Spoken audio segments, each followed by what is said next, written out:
ladies and gentlemen.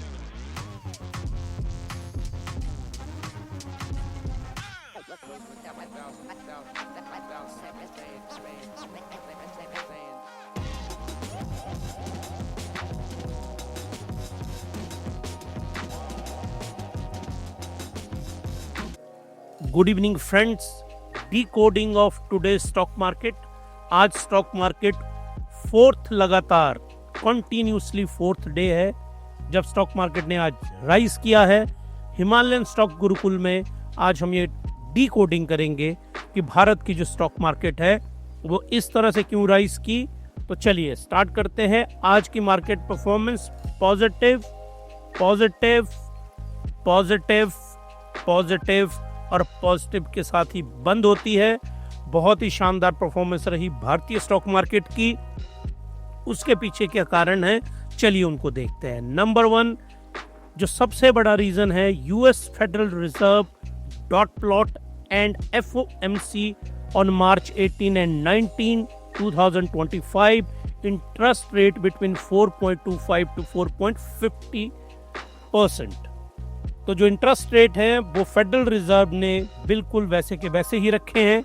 यहाँ पे मैं आपको बताना चाहता हूँ, ये आपको नजर आ रहे हैं यहाँ पे सामने, ये देखिए, ये है Donald J Trump. Donald J Trump आज तो खैर ये डायरेक्टली पिक्चर में आ जाएंगे, वर्सेस जर्मी पोवेल। ये है फेड के चेयरमैन। और जैसे हमारे आरबीआई के गवर्नर्स हैं मल्होत्रा जी, वैसे ही ये फेड के चेयरमैन है यूएस में। इन दोनों की पॉलिसीज बिल्कुल डिफरेंट है। इनकी पॉलिसी डिफरेंट है, इनकी पॉलिसी डिफरेंट है। पॉलिसी के इकोनॉमिक्स, खैर इनकी तो इकोनॉमिक्स कुछ है ही नहीं ना, ये कब क्या बोल दे कोई गारंटी नहीं है, लेकिन इनकी पॉलिसी सही है। ये बोलते हैं कि हम डेटा ड्रिवन हैं, डेटा ड्रिवन है नहीं, ये डेटा ड्रिवन गप्पे ही है इनकी ये कि ये डेटा ड्रिवन है। लेकिन हिमालयन स्टॉक गुरुकुल ये डेटा ड्रिवन है, और इसीलिए आप हमारे इस चैनल को सब्सक्राइब करिए, इसको शेयर करिए, क्योंकि हम बिल्कुल रैशनैलिटी के ऊपर पूरा एनालिसिस डी कोड करते हैं स्टॉक मार्केट को। हमने कोई आपको एक शैलो ओपिनियन नहीं लेके आते हैं, पूरा वर्ल्ड वाइड का डाटा, उसका पूरा एनालिसिस, और वो आपको बताते हैं। तो यहाँ मैं आपको बताना चाहता हूँ, यहाँ इसको शॉर्ट करते हैं और यहाँ लेके चलते हैं आपको। ये है, ये देखिए हिमालयन स्टॉक गुरुकुल, और हमने एफओएमसी मिनट जनवरी 2025 इनसाइट। ये जो प्रेस कॉन्फ्रेंस हुई कल, यहां मैं आपको ये कॉन्सेप्ट समझाना चाहता हूं एक बार। हुआ क्या, वहां पे यूएस में मीटिंग होती है 18 और 19 ऑफ मार्च को। ये मीटिंग होती है फेड की जो एफओएमसी है। अब इस एफओएमसी में क्या होते हैं, 12 गवर्नर होते हैं स्टेट्स के। अमेरिका 50 स्टेट से मिलके बनी है ना, तो उसमें 12 बैंक हैं, जो मेन 12 बैंक हैं, उनके गवर्नर प्लस 7 मेंबर होते हैं फेड के, जिसमें पोवेल साहब भी है। तो टोटल मेंबर कितने हो गए, 19। ये 19 लोग मिलते हैं। कल आपको पूरा का पूरा वीलॉग आएगा जो हम इस एफओएमसी की मीटिंग के ऊपर हम ऑलमोस्ट हमने तैयार किया है। वो कल मैं उसको पोस्ट करूंगा आपको। कुछ डिटेल हमें बची है क्योंकि वो डाटा अभी वॉल स्ट्रीट जर्नल से हमें मिला नहीं है। जैसे ही वॉल स्ट्रीट जर्नल, वर्ल्ड का wall street journal number 1 journal है, इसका जो एग्जैक्ट डाटा आना है और ब्लूमसबर्ग का डाटा आएगा, इन दोनों का डाटा भी हमारे पास आया नहीं है ढंग से। तो ये डाटा आज हमें आ जाएगा, तो फिर इसका एनालिसिस करके कल मैं आपको पूरा वीलॉग बनाऊंगा इसके ऊपर एफओएमसी की मीटिंग के ऊपर। तो पिछली एफओएमसी मीटिंग का पूरा एनालिसिस मैंने किया है, वो मैं टैग कर रहा हूं। तो इन 19 लोगों ने ये मिले, ये सारे लोग 18 और 19 को, और इन लोगों ने डिसाइड किया कि इंटरेस्ट रेट क्या होंगे। तो इंटरेस्ट रेट को लेकर इन लोगों ने क्या डिसाइड किया, ये देखिए। इन्होंने डिसाइड किया, प्रीवियस थे 4.50, फोरकास्ट था 4.50, और वही फोरकास्ट हुआ। और इंपॉर्टेंस देखिए आप, 3 बुल्स यहीं से कंफर्म हो गया था। पिछली रात को अमेरिका में यह निर्धारित हो गया था कि इंडियन स्टॉक मार्केट बूम करके दौड़ेगी, ये तय हो गया था। और मैंने, अगर आपने पिछले कल का मेरा वीलॉग ध्यान से सुना होगा, उस व्लॉग में मैंने क्लियरली आपको बात समझाई है, भारतीय स्टॉक मार्केट कहाँ जाएगी। इंडियन स्टॉक मार्केट जो थी यहाँ जैसे थी ना, इसने ऊपर को जाना है कि इसने नीचे को जाना है, ये डिसाइड होना था FOMC की मीटिंग में। FOMC की मीटिंग बहुत पॉजिटिव आई और हमारी स्टॉक मार्केट ने बड़े दिनों के बाद होंगे बेवतनों को याद, है ना कि गाना, I am very bad in singing. तो 23,000 से ऊपर ये चला गया इंडेक्स हमारा, क्योंकि FOMC ने, देखो आप एक साइकी को समझिए मार्केट की, जो मार्केट की सेंटीमेंट्स है ना और साइकी, अगर ये आपको समझ आ गई ना तो परफेक्ट प्लेस है जहां मार्केट में आप लोग कुछ भी कर सकते हैं। मार्केट की साइकी देखिए आप, कहीं भी नहीं बढ़ा कोई भी इंटरेस्ट रेट, तो मार्केट क्यों सेलिब्रेट कर रही है, और सेलिब्रेट पूरे यूएस की मार्केट, पूरी इंडिया की मार्केट इसको सेलिब्रेट कर रही है। क्यों दो स्टांस होते हैं ना, ये भी मैंने एक्सप्लेन किया है, दोबारा भी एक्सप्लेन करूंगा मैं आपको। जो फेडरल रिजर्व है, ये जो फेडरल रिजर्व है, ये हॉकिश होता है या वर्सेस डॉबिश, या तो इंटरेस्ट रेट बढ़ाता है या इंटरेस्ट रेट घटाता है। ये इसने कल कुछ नहीं किया दोनों में से, ना इसने इंटरेस्ट रेट को बढ़ाया ना इसने इंटरेस्ट रेट को घटाया, तो ना ये डॉबिश थी ना ये हॉकिश थी, लेकिन फिर भी पूरी दुनिया की स्टॉक मार्केट राइज कर गई। और आज आप लोगों का पोर्टफोलियो बहुत शानदार ग्रीन में होगा, और अब आपको फिर वही फीलिंग आ रही होगी कि मेरे से ज़्यादा इंटेलिजेंट तो कोई नहीं है, क्योंकि 4 दिनों से लगातार मार्केट बढ़ रही है। 4 दिनों से मार्केट बढ़ने का यही कारण था, और ये जो मार्केट हमारे यहाँ बढ़ी है, क्योंकि जो साइकी एंड सेंटीमेंट मैं आपको समझाना चाहता हूँ, मार्केट के जो पार्टिसिपेंट हैं, जो एक्सपर्ट्स हैं, वो नंबर 1 है वॉल स्ट्रीट में। वॉल स्ट्रीट में पूरी दुनिया के जो एक्सपर्ट्स हैं वहाँ पे हैं। दूसरा टोक्यो के अंदर है, तीसरे हांगकांग के अंदर है, और चौथे इंडिया के अंदर होंगे। वो होंगे क्या? इन एक्सपर्ट्स ये पहले ही डिफाइन कर देते हैं। ऐसा नहीं है कि ये इंडिया वाला सिस्टम नहीं है या डेवलपिंग कंट्रीज वाला सिस्टम नहीं है कि ये सरकार है, इन्होंने जो मर्जी बोल दिया और वहाँ पे बीन बजाते हुए सारे लोग फॉलो करने लग गए। जो वॉल स्ट्रीट के एक्सपर्ट हैं वो इनसे हजारों गुना ज़्यादा इंटेलिजेंट है। उन वॉल स्ट्रीट के एक्सपर्ट्स ने पहले ही इस चीज़ को डिफाइन कर दिया था कि ये बिल्कुल इतना ही रहना चाहिए, क्योंकि ये किसके ऊपर निर्भर करता है? ये निर्भर करता है 2 चीज़ों के ऊपर। Number 1 that is inflation. Inflation क्या होता है? चीज़ों की कॉस्ट। नंबर 2 किसके ऊपर होता है? ये ग्रोथ के ऊपर। वो कौन डिफाइन करता है? GDP। और नंबर 3 ये होता है अनएम्प्लॉयमेंट के ऊपर। इन्फ्लेशन USA में 100% बढ़ने वाली है। क्यों बढ़ने वाली है? जो महानुभाव यहाँ डोनाल्ड जे ट्रंप साहब है ना, वो क्या लगाने वाले हैं? लगा दिए उन्होंने टैरिफ, और 2 अप्रैल को वो पूरी दुनिया पे टैरिफ लगाने वाले हैं। तो श्योर है कि इन्फ्लेशन बढ़ेगी।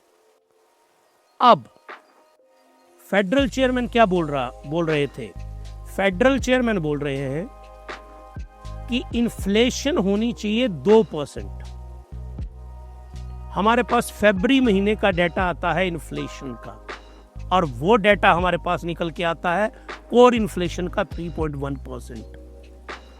ये तो बड़ी ज्यादा आ गई कोर इन्फ्लेशन, आनी तो 2% चाहिए थी।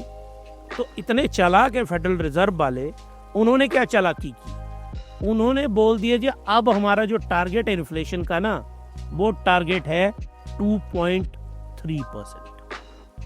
जो हमने 2% का टारगेट रखा था उसको इंक्रीज कर दिया उन्होंने 2.3%। ग्रोथ का फरवरी महीने में जो ग्रोथ है वो घट के आ गई 2.3%। ये एक्चुअल ग्रोथ आई फरवरी महीने में अमेरिका की। तो फेडरल रिजर्व ने बोल दिया कि हमारा जो ग्रोथ का टारगेट है जी अब वो 1.7% होगा। तो उन्होंने क्या किया? इन्फ्लेशन का टारगेट बढ़ा दिया, ग्रोथ का टारगेट घटा दिया। मैंने आपको हमेशा समझाया है कि जो बैंक होते हैं देश को जो की इकोनॉमी को कौन चलाते हैं? Ministry of finance and central bank. इन दोनों का, और साथ में एक इकोनॉमिक एडवाइजर भी है भारत में, इकोनॉमिक एडवाइजर। इनका ये पता कैसे चलते हैं? एक रस्सी के ऊपर नहीं, मेले में चलती है एक लड़की, वो एक रस्सी के ऊपर चल रही होती है, एक पांव फिर दूसरा पांव, बड़ी संभल के। ये वही रस्सी है। इस रस्सी के एक किनारे पे है ग्रोथ, उस किनारे के ऊपर है इन्फ्लेशन। इन्फ्लेशन बहुत ज्यादा नहीं होनी चाहिए तो महंगाई बढ़ जाएगी, और ग्रोथ अगर कम है, अगर इन्फ्लेशन बहुत ज्यादा हो जाएगी तो आपके यहाँ ग्रोथ घटेगी क्योंकि आपके यहाँ चीजें बढ़ जाएंगी। तो यही अमेरिका में डोनाल्ड जे ट्रंप साहब ने वहां मुसीबत लेके आ गए।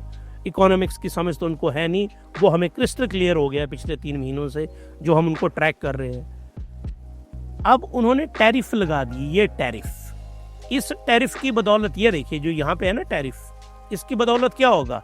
इन्फ्लेशन बढ़ जाएगी। इन्फ्लेशन बढ़ेगी तो ग्रोथ रेट कम हो जाएगी वहां पे। तो जो रस्सी पे चलने वाली लड़की है उसको बैलेंस बनाना है, इन्फ्लेशन भी कम रखनी है और ग्रोथ रेट भी हाई रखना है। इसमें जाके फंस गए। यहाँ पे मुसीबत किन के लिए खड़ी होगी? मुसीबत खड़ी होगी इनके लिए, जर्मी पॉवेल साहब के लिए। अब वहां पे प्रॉब्लम क्या हुई है? इन्फ्लेशन राइज कर रही है वहां पे, ये देखिए सामने मैं आपको दिखा रहा हूं। इन्फ्लेशन वहां पे राइज कर रही है, ग्रोथ वहां पे नीचे आ रही है। तो अब जब भी ग्रोथ नीचे आती है तो इंटरेस्ट रेट कम करने पड़ते हैं। अब इस कॉन्सेप्ट को आपको मैं समझाता हूं। जब भी ग्रोथ रेट कम आता है, ग्रोथ रेट किससे मेजर करते हैं? जीडीपी से। मैंने कम से कम 5 वीडियो बनाया है जीडीपी पे, आप जाइए मेरे होम पेज पे, देखिए उन वीडियो को।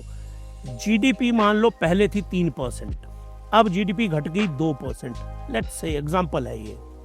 अगर जीडीपी आपकी कम होगी वहां पे, तो जीडीपी कम हो रही है तो सरकार क्या करेगी, गवर्नमेंट क्या करेगी? आपको इंटरेस्ट रेट कम करेगी।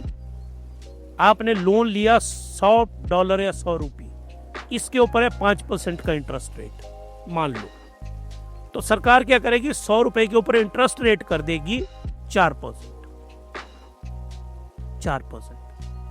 उससे बेनिफिट क्या होगा कि अब आपको ₹4 देने हैं एक्स्ट्रा, 5 नहीं देने हैं। तो आपके पॉकेट में कितने पैसे बच गए? ₹1 बच गया। उस ₹1 से आप बिजनेस शुरू करेंगे, उस ₹1 को आप स्टॉक मार्केट में डालेंगे। इस तरह से होगा ना। तो और हमेशा ही सरकारें इंटरेस्ट रेट कम करती हैं जब इकोनॉमी नीचे आती है। और यहाँ पे ये जो है ना जर्मी पॉवेल, मुझे नहीं लगता इनको नींद कैसे आती होगी, क्योंकि ये गए हैं वहां पे फंस आज की सिचुएशन में। ही इज एक्चुअली, जो मैंने इनके लिए वर्ड कोइन किया है ना, दैट इज ट्रैप्ड। जर्मी पॉवेल साहब बिल्कुल ट्रैप हो गए हैं वहां पे। ग्रोथ रेट है नहीं, ये ग्रोथ रेट नीचे को आ रहा है। इन्फ्लेशन जो है वो ऊपर को जा रही है। तो ये बेचारे करें तो करें क्या? अगर ये इंटरेस्ट रेट को काटेंगे, अब यहां समझाता हूं मैं कि इंटरेस्ट रेट कम करने से क्या होगा। इंटरेस्ट रेट है कि मान लीजिए ₹100 पे इंटरेस्ट रेट इनका है 4.50, ये इसको कर दे ₹4, तो होगा क्या? ये जो 50 बेसिक पॉइंट्स हैं, ये पैसा लोगों के हाथों में बढ़ जाएगा। अगर लोगों के हाथों में पैसा बढ़ गया तो लोग सामान खरीदने के लिए ज्यादा पैसे कोट करेंगे और इन्फ्लेशन और ऊपर को बढ़ जाएगी। अगर ये इकोनॉमी की ग्रोथ को संभालने के लिए रेट कम करते हैं तो इन्फ्लेशन आउट ऑफ कंट्रोल चली जाएगी। और ये इन्फ्लेशन वहां अमेरिकन मार्केट ने क्रिएट नहीं की है। इस इन्फ्लेशन के जो सूत्रधार है वो ये महाराज हैं, इन्होंने ये इन्फ्लेशन क्रिएट की है मार्केट के अंदर। इनका जो स्टूपिड टैरिफ्स है ना का कॉन्सेप्ट है, इस टैरिफ ने इन्फ्लेशन को ऊपर लेके गए। अगर इन्फ्लेशन के साथ जीडीपी भी ऊपर को जाती ना अमेरिका की, तो कोई प्रॉब्लम नहीं थी। जीडीपी भी ऊपर को जानी थी, इन्फ्लेशन ऊपर को जा रही है तो देश भी आगे ग्रो कर रहा है। ये जा रहा है नीचे को और इन्फ्लेशन जा रही है ऊपर को। और वो ये होता है, ये बहुत शानदार कहावत है, 2 कहावतें हैं, आ बैल मुझे मार। तो जो ट्रंप साहब जो फिलॉसफी लेके आए हैं ना, वो है आ बैल मुझे मार। और दूसरी कहावत है कि अपने पांव पे कुल्हाड़ी मारना। तो ट्रंप साहब ने अपने पांव के ऊपर खुद ही कुल्हाड़ी मार ली है। और डेप्थ में मैं इस पूरे कॉन्सेप्ट को एनालाइज करके आगे बताऊंगा आपको कि इन्होंने ऐसा क्यों किया। आई होप कि आपको ये समझ आया इंटरेस्ट रेट वाला। इसके आगे चलते हैं। ये टैरिफ वॉर है। इस वीलॉग को आप जाइए जल्दी से देखिए। ये देखिए, दिस इज डॉट प्लॉट। कुछ नहीं होता, ये कॉन्सेप्ट भी मैं आपको जो कल एफओएमसी का वीडियो बनाऊंगा उसमें डेप्थ में एक्सप्लेन करूंगा। ये डॉट कुछ नहीं होते, वो जो 19 लोग हैं ना, वो कहाँ कहाँ इंटरेस्ट रेट रखने वाले। देखो 2026 का डाटा भी आ गया, लॉन्ग टर्म का डाटा भी आ गया। मैंने आपको एक बात यहाँ समझाना चाहता हूँ बहुत ध्यान से। कल मैंने आपको OECD की रिपोर्ट बताई थी भारत को लेकर 2025, 2026 और 2024 की। तो हमें पता है कि अगले 2 साल भारत की इकोनॉमी का GDP कैसा रहने वाला है और इन्फ्लेशन। और अमेरिका ने, ये देखिए याहू फाइनेंस, बहुत क्रेडिबल सोर्सेज से हम आपके लिए चार्ट्स लेके आते हैं। वो हमारे खुद के बनाए चार्ट बहुत कम रहते हैं।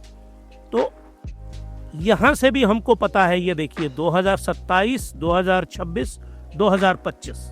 तो हमको अगले 3 साल में पता है कि इंटरेस्ट रेट कहाँ जाने वाले हैं, इन्फ्लेशन कहाँ जाने वाली है, ग्रोथ कहाँ जाने वाली है। तो हम उसको विजुलाइज करते हैं और फ्यूचर इन्वेस्टमेंट करते हैं। तो भारत का भविष्य बहुत शानदार है। आप लोग अपने पैसे बचाइए। और यहाँ मैं आप लोगों को ज़रूर ये बताना चाहता हूँ, जो आपकी सोर्स ऑफ इनकम है ना, जो भी लोग मुझे सुन रहे हैं, उसको इंक्रीज करिए। मैं इसके ऊपर वीलॉग लेके आ रहा हूँ बहुत ही जल्दी कि हर रोज 100 रुपए की इन्वेस्टमेंट से 100 करोड़ रुपए कितने टाइम में बनेंगे और क्या बनाने का तरीका है।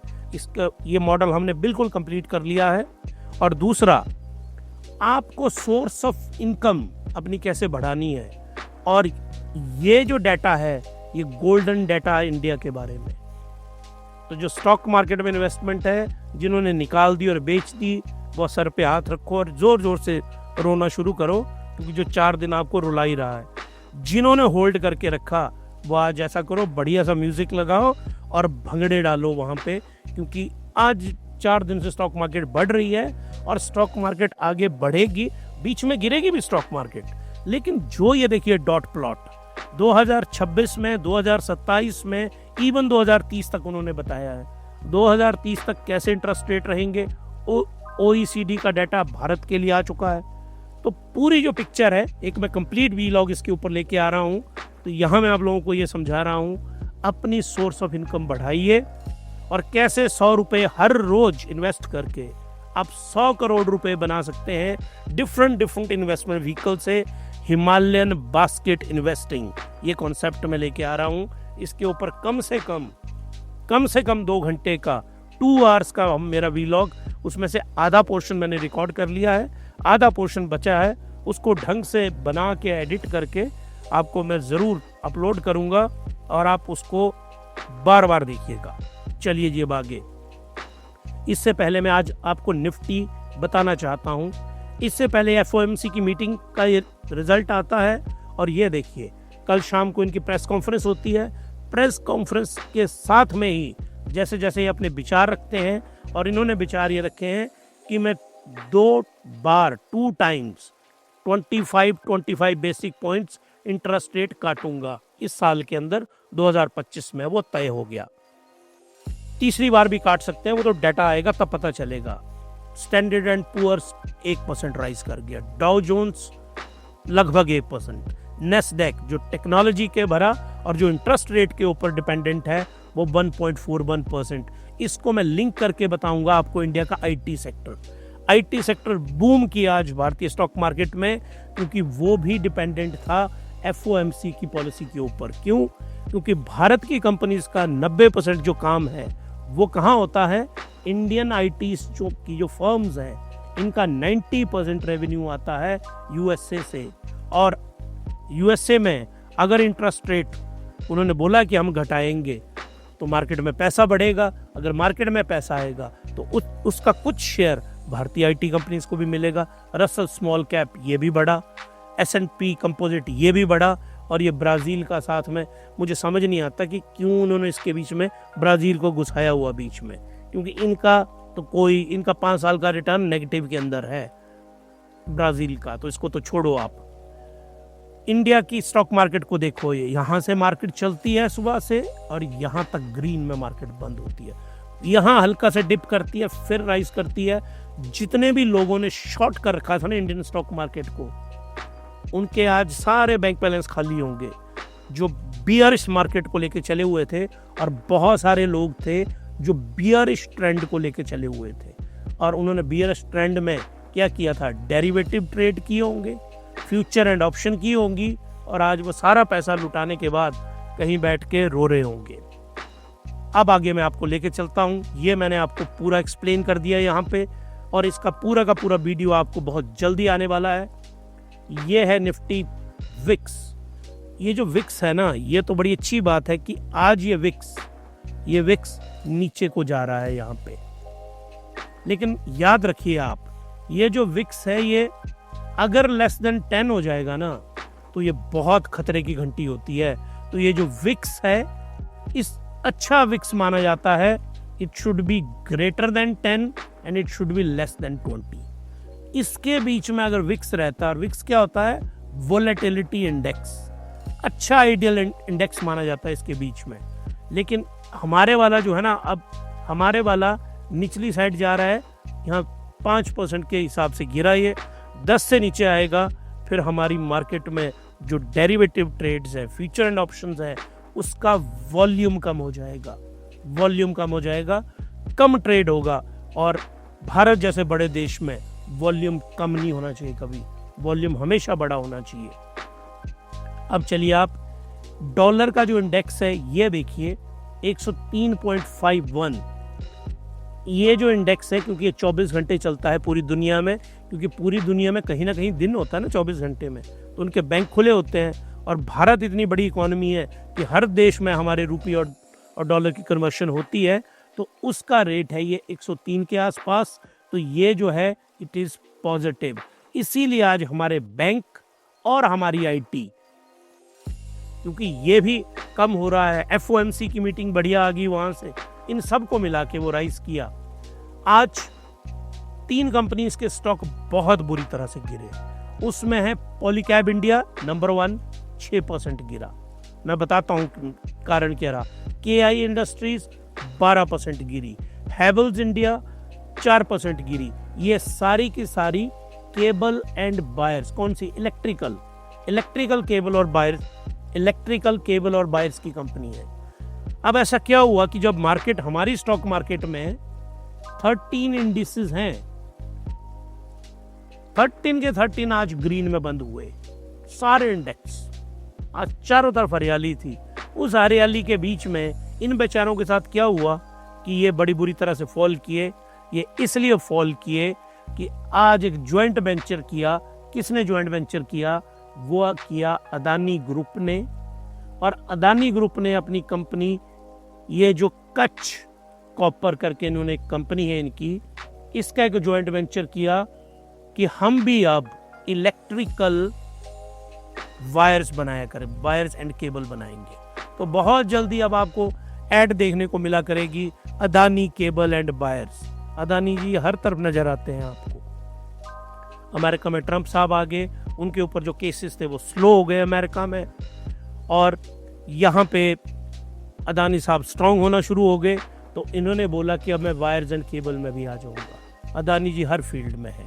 आप घर में आटा खाते हैं, वहाँ अदानी है, तेल में अदानी है, पोर्ट में अदानी है, पावर के अंदर अदानी है। अब वो केबल और वायर्स में भी आगे। और अब जो टसल क्रिएट होने वाली है, एक नई टसल क्रिएट होने वाली है बिटवीन अदानी वर्सेस बिरला। जो बिरला ग्रुप है, कुमार मंगलम, बिरला ग्रुप भी बहुत मैसिवली वायर्स एंड केबल्स के बिजनेस में इन्वेस्टमेंट कर रहा है। ये आ रहे हैं, ये हैं बेचारे traditional players, Polycab, KEI, Havells. अब इनके लिए 2 बड़े बड़े वो कंपनीज जिनके पास अरबों डॉलर्स हैं, वो इस बिजनेस में आ गए। तो जो पुरानी कंपनीज हैं उनको खतरा होता ही होगा। अब इस एफओएमसी का क्या फर्क पड़ा गोल्ड के ऊपर? जो राइज कर रहा था, गोल्ड फॉल किया। गोल्ड ने फॉल करना ही था, क्योंकि हमेशा याद रखिए, कुछ एक पिछले 100 साल का डाटा कहता है, 100 ईयर का डाटा है, कहाँ का डाटा, कहाँ का है, वॉल स्ट्रीट का, न्यूयॉर्क स्टॉक एक्सचेंज का। वो कहता है इनवर्स रिलेशन है, gold is inversely proportional to the equities. Equities क्या होते हैं, स्टॉक्स। अगर स्टॉक बढ़ेंगे तो गोल्ड घटेगा, अगर गोल्ड बढ़ेगा तो स्टॉक घटेंगे। बिल्कुल उल्टा रिलेशन है इनके बीच में। और अब जो न्यूज आ रही है अगले 3-4 सालों के लिए, वो न्यूज आ रही है कहां पे, कि स्टॉक्स बढ़ेंगे। और कोई अब गोल्ड जिन लोगों ने खरीद रखा, हमारी बहुत सारी इन्वेस्टमेंट है गोल्ड के अंदर, गोल्ड बॉन्ड में कर रखी है हमने, गोल्ड ETF में कर रखी है, क्योंकि हम थोड़े से मुझे लगता है समझदार हैं हिमालयन कैपिटल में। तो इसीलिए हमने अब हमारी जो इन्वेस्टमेंट है हिमालयन कैपिटल की, वो हमने सॉलिड गोल्ड में नहीं रखी हुई है। सॉलिड गोल्ड, आप लोग जो मुझे सुन रहे हैं, 100 साल का डाटा है गोल्ड का -15% इन्फ्लेशन से एडजस्ट करने में। तो जो गोल्ड आपने अपने घरों में रखा है, बैंक में रखा, उसमें आधा वो क्या है, आधा तो वो उसमें मिलावट है उस गोल्ड के अंदर, फिर बैंक को आप पैसा दे रहे हैं वहां पे। गोल्ड में इन्वेस्टमेंट होनी चाहिए, लेकिन हिमालयन बास्केट इन्वेस्टिंग में मैं डिटेल में समझाऊंगा आपको कि गोल्ड में इन्वेस्टमेंट कहाँ करनी है। हिमालयन कैपिटल जिसके जरिए हम इन्वेस्टमेंट करते हैं, हमने गोल्ड ETF में इन्वेस्टमेंट कर रखी है, हमने गोल्ड बॉन्ड में इन्वेस्टमेंट कर रखी है, और हमने डिजिटल गोल्ड में इन्वेस्टमेंट कर रखी है। और बहुत जल्दी हम ये इन्वेस्टमेंट अपनी सारी सेल करने वाले हैं। क्यों सेल करने के लिए हमने यही प्रिंसिपल डिवाइस किया है। कौन सा प्रिंसिपल, कि मैंने आपको शायद पिछले कल भी ये बात समझाई थी, आज फिर से समझा रहा हूँ। RSI जब भी 30 पे होगी तो खरीदना है, RSI 70 से ऊपर होगी तो बेचना है, और गोल्ड की RSI 75 से 80 के बीच में होवर कर रही है। तो ये गोल्ड को बेचने का सबसे शानदार टाइम है एज पर दीज थियरीज। तो इसीलिए मैं गोल्ड को लेके आया था आज आपके लिए, कि गोल्ड आप कंसीडर करिए। अगर आप इस तरह की इन्वेस्टमेंट है तब, अगर सॉलिड गोल्ड खरीद रखा है फिर तो क्या ही बेचेंगे आप। अब ये 2 चीजों के ऊपर इन्फ्लुएंस रहता है हमेशा ही, गोल्ड, एक देखिए गोल्ड के ऊपर, और एक क्रूड ऑयल के ऊपर, और तीसरा क्रिप्टो। क्रिप्टो को मैंने अलग से चैनल बनाया है, FOMC का और क्रिप्टो का क्या लिंक है आपस में, वो मैं आपको कल वाले वीडियो में एक्सप्लेन करूंगा। आज मैं क्रूड को लेके आया हूं और गोल्ड को लेके आया हूं। गोल्ड मैंने आपको एक्सप्लेन कर दिया, आई होप समझ आया होगा।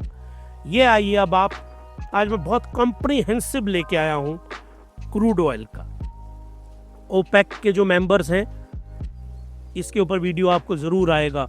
ऑयल प्रोड्यूसिंग कंट्रीज का एक ग्रुप है, इसमें ईरान है भी, हल्का सा बढ़ा इसका।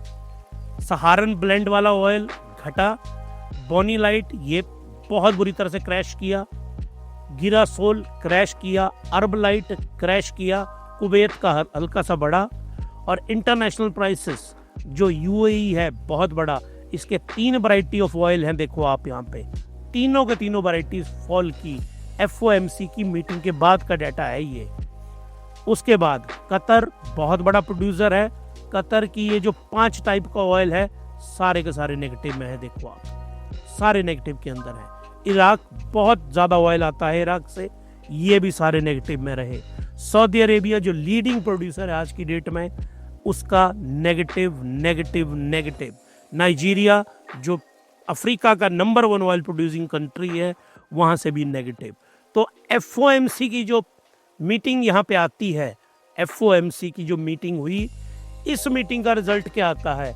इस मीटिंग का रिजल्ट आता है कि जो क्रूड ऑयल है, क्रूड ऑयल वो फॉल करता है, गोल्ड क्या करता है, फॉल करता है। और इंक्रीज कौन होता है? राइस किस में है? राइस है स्टॉक्स के अंदर। तो इतना बड़ा इंपैक्ट है FOMC की इस मीटिंग का, एक सिंपल इसकी प्रेस कॉन्फ्रेंस का। इंटरेस्ट रेट तो बढ़ा ही नहीं उन्होंने। तो अगर आपको हिमालयन स्टॉक गुरुकुल की जो डी कोडिंग है दुनिया की पूरी स्टॉक मार्केट और खासकर भारत की स्टॉक मार्केट, अगर आपको पसंद आई है तो हमें सब्सक्राइब करिए, आप लाइक करिए, और लाइक आप तभी करिएगा इसको अगर आपको पसंद आ रही है, नहीं आ रही है तो कमेंट करके बताइए। आपके कमेंट हमारी सर आंखों के ऊपर, और शेयर करिए और इस वीडियो को सेव करके रखिए, बार बार इस वीडियो को देखिए और फिर अपनी फ्यूचर प्लानिंग करिए। तो हिमालयन स्टॉक गुरुकुल के साथ आप लोग जुड़े रहे, उसके लिए आप लोगों का बहुत बहुत धन्यवाद। अब आपसे मिलेंगे कल हम FOMC के और इन डेप्थ एनालिसिस के साथ। तब तक के लिए happy investing and good night.